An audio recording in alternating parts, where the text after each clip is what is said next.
Hi, my name's Bruce Robinson. I'm a lung specialist and director of the National Centre for Asbestos-related Diseases. I thought I'd talk to you a little bit about some of the diseases that asbestos can cause.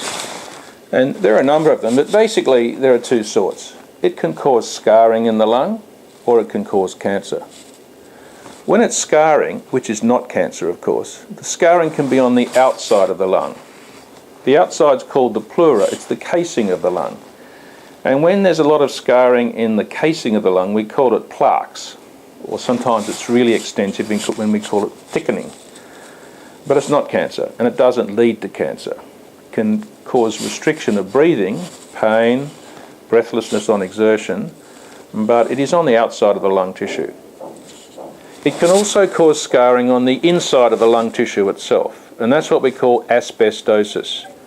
And that's the sort of scarring that can lead to breathlessness and low oxygen. Sometimes patients end up on oxygen.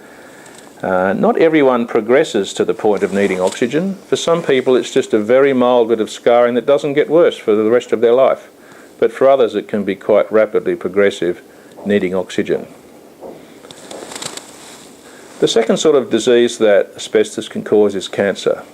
That cancer can occur in the casing of the lung, the pleura, and we call that mesothelioma, or it can occur in the lung tissue itself, and we call that lung cancer, or bronchogenic carcinoma.